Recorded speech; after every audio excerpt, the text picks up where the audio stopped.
샬롬. 오늘도 하나님이 주신 생명으로 우리가 승리를 누리게 되길 간절히 소망합니다. 하나님께서 우리에게 주신 그 생명에 큰 기쁨이 더하는 하루 되길 소망합니다. 저는 온누리 교회를 섬기는 노치형 목사입니다.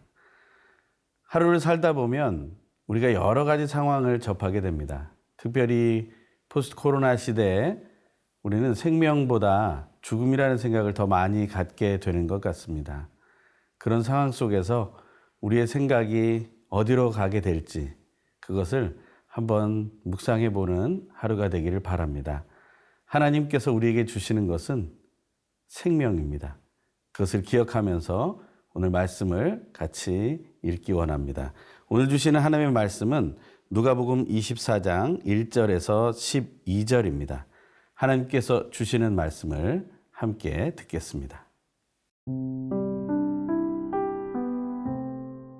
누가복음 24장 1절에서 12절 말씀입니다.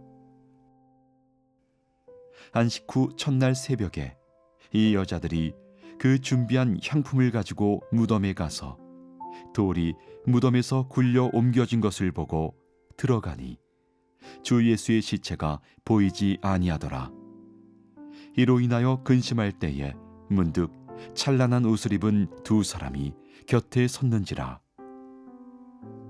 여자들이 두려워 얼굴을 땅에 대니 두 사람이 이르되 어찌하여 살아있는 자를 죽은 자 가운데서 찾느냐. 여기 계시지 않고 살아나셨느니라. 갈릴리에 계실 때에 너희에게 어떻게 말씀하셨는지를 기억하라. 이르시기를 인자가 죄인의 손에 넘겨져 십자가에 못 박히고 제3일에 다시 살아나야 하리라 하셨느니라 한데, 그들이 예수의 말씀을 기억하고 무덤에서 돌아가 이 모든 것을 11 사도와 다른 모든 이에게 알리니, 이 여자들은 막달라 마리아와 요한나와 야고보의 모친 마리아라. 또 그들과 함께한 다른 여자들도 이것을 사도들에게 알리니라. 사도들은 그들의 말이 허탄한 듯이 들려 믿지 아니하나 베드로는 일어나 무덤에 달려가서 구부려 들여다보니 세마포만 보이는지라. 그 된 일을 놀랍게 여기며 집으로 돌아가니라. 우리가 살아갈 때 생명과 죽음 중에 어떤 것을 더 많이 묵상하게 될까요? 아마 생각마다 또 생활마다 달라지게 될 것입니다. 하지만 요즘 같은 시대에 우리는 죽음에 대한 생각을 더 많이 하게 되는 것 같습니다. 이런 상황 속에서 우리는 부활이라는 단어를 다시 한번 떠올리게 됩니다. 하나님께서 우리에게 진정 주고 싶은 선물은 바로 이 부활이라는 단어입니다. 죽음을 거쳐내야만 얻을 수 있는 것이 바로 이 부활입니다. 우리는 그 첫 번째 부활의 사건을 예수님을 통해서 만나게 됩니다. 그 예수님을 통해 만날 수 있는 부활을 오늘 본문을 통해 함께 보기 원합니다. 1절에서 4절의 말씀입니다. 안식 후 첫날 새벽에 이 여자들이 그 준비한 향품을 가지고 무덤에 가서 돌이 무덤에서 굴려 옮겨진 것을 보고 들어가니 주 예수의 시체가 보이지 아니하더라. 이로 인하여 근심할 때 문득 찬란한 옷을 입은 두 사람이 곁에 섰는지라. 안식일이 지나고 예수님을 그토록 잘 모시고 싶었던 여인들은 이제서야 향품을 넣기 위해서 예수님을 누인 그 무덤을 향해 가게 됩니다. 그곳에서 만나고자 한 것이 무엇이었을까요? 그것은 당연히 예수님의 시신이었을 것입니다.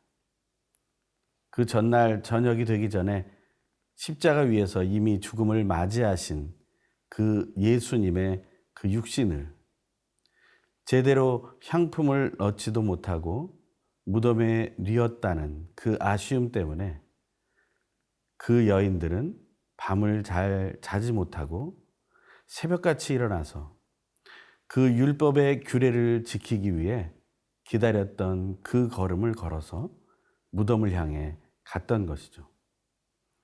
하지만 그들의 마음속에 그 슬픔은 계속되었을 것입니다. 사랑했던 예수님을 잃어버린 슬픔. 그 슬픔은 얼마나 큰 것입니까? 우리는 이 포스트 코로나 시대를 보내며 우리 주변에 많은 사랑했던 사람들, 또 친했던 사람들을 떠나 보내고 있습니다. 수없이 많은 장례의 소식들이 줄을 이어 문자로 도착하는 것을 우리는 체험합니다. 그런 상황 속에서 우리는 이 여인들과 같은 슬픔만 가지고 있어야 할 것인지, 그런데 그 슬픔의 여인들 가운데 근심의 문제가 하나 터졌습니다. 그것은 바로 그 자리에 있어야 할 예수님의 시신이 사라졌던 것이죠. 사람들은 그것을 도난설이라고 해서 예수님의 시신을 훔쳐갔다, 부활한 것처럼 보이기 위해서 위장을 한 것이다 라고 말하는 사람들도 있었습니다. 하지만 그 여인들에게는 그런 일이 중요한 것이 아닙니다. 자기들이 정말 사랑했던 그 예수님의 시신마저도 볼 수 없다는 것이 그 여인들에게는 큰 고통이 되었을 겁니다. 그런데 예수님의 시신 외에 다른 두 사람이 서 있는 것을 보았다고 성경은 말하고 있습니다. 이것은 절망의 전조일까요? 아니면 희망으로 이끌어가는 하나의 단서가 될까요? 우리는 이미 알고 있습니다. 그 두 사람은 하나님께서 보내신 천사들이었다는 사실을. 그들을 통해서 놀라운 소식을 듣게 됩니다. 본문을 계속해서 읽겠습니다. 5절부터의 말씀입니다. 여자들이 두려워 얼굴을 땅에 대니 두 사람이 이르되 어찌하여 살아있는 자를 죽은 자 가운데서 찾느냐? 여기 계시지 않고 살아나셨느니라. 갈릴리에 계실 때에 너희에게 어떻게 말씀하셨는지를 기억하라. 이르시기를 인자가 죄인의 손에 넘겨져 십자가에 못 박히고 제3일에 다시 살아나야 하리라 하셨느니라 한데, 이 말씀을 들은 여인들은 그 마음이 어땠을까요? 정말 어리둥절했을 것입니다. 하지만 그들에게는 죽음이라는 단어가 주는 염려가 이제는 생명이라는 단어로 변화되게 되었다라는 것입니다. 오늘 우리가 이 본문을 읽으며 생명이라는 단어로 우리의 마음을 옮기게 되길 간절히 소망해 봅니다.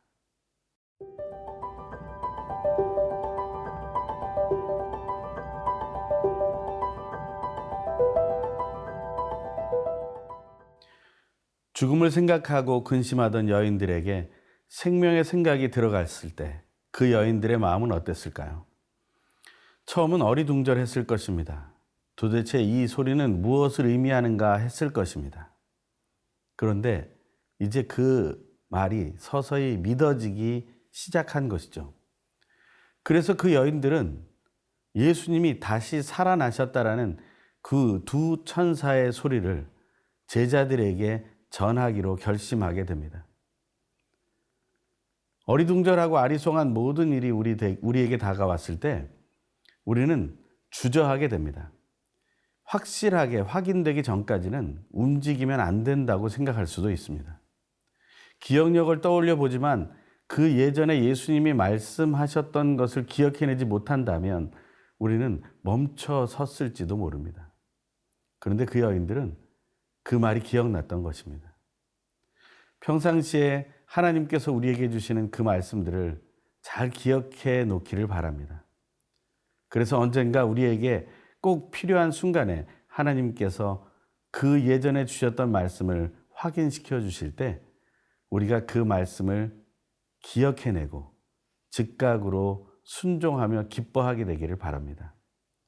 그 여인들의 행동과 또 그 여인들의 말을 들었던 제자들의 태도를 함께 본문을 통해 보겠습니다. 8절부터의 말씀입니다. 그들이 예수의 말씀을 기억하고 무덤에서 돌아가 이 모든 것을 11사도와 다른 모든 이에게 알리니 이 여자들은 막달라 마리아와 요한나와 야고보의 모친 마리아라. 또 그들과 함께한 다른 여자들도 이것을 사도들에게 알리니라. 사도들은 그들의 말이 허탄한 듯이 들려 믿지 아니하나 베드로는 일어나 무덤에 달려가서 구부려 들여다보니 세마포만 보이는지라. 그 된 일을 놀랍게 여기며 집으로 돌아가니라. 아멘. 여인들의 그 즉각적인 순종은 하나님의 말씀, 그 예수 그리스도의 그 말씀을 기억했기 때문입니다. 예수님의 말씀을 기억했던 그 여인들은 바로 제자들에게 달려갔다고 되어 있습니다. 이 본문 속에서 안타까운 사실은 12제자가 아닌 11사도라는 말입니다. 제자나 사도는 같은 의미로 쓰일 수밖에 없죠. 하나님의 부름을 받은 또 예수의 증인된 삶을 살아가야 하는 그들의 모습. 그런데 그 한 명은 어디에 있습니까? 우리는 그 슬픈 이야기를 알고 있습니다. 하나님의 말씀을 바르게 기억하고 바르게 떠올리고 바르게 순종할 수 있었다면 아마 이 자리에 12명의 사도들이 함께 있지 않았겠습니까? 그 여인들의 그 전파하는 그 기쁨의 소식을 듣고 그 11사도들은 의아하게 여겼다는 것입니다. 다른 말로 바꾸면 의심했다라는 것이죠. 하나님의 말씀을 들을 때 우리는 의심하게 되는 경우가 많습니다. 특별히 이 부활에 대한 단어를 들으면 우리는 더 큰 의심을 하게 됩니다. 많은 이론과 많은 편견이 있는 사건이라고 생각합니다. 이 부활을 빼놓고 무언가 믿을 수 있다라고 착각을 합니다. 그렇지 않습니다. 사도 바울은 고린도전서 15장에서 예수를 믿는 사람들에게 부활이 없다면 그들이 가장 불쌍한 사람일 거라고 얘기하고 있음을 기억해야 합니다. 하지만 그 중에 베드로는 뭔가 떠올랐다는 듯이 예수님의 무덤을 향해 다시 달려가게 됩니다. 하지만 베드로는 그냥 집으로 돌아가고 말죠. 우리의 마음속에 어떤 하나님에 대한 생각이 떠올랐다면 그 생각이 확인될 때까지 더 집중하게 되기를 바랍니다. 이 부활이라는 사건을 우리는 확실하게 믿게 되기를 바랍니다. 그 믿음 속에서 죽음을 묵상하는 우리의 태도가 아닌 생명을 묵상하는 삶으로 우리에게 주어진 하루를 보내기를 소망합니다.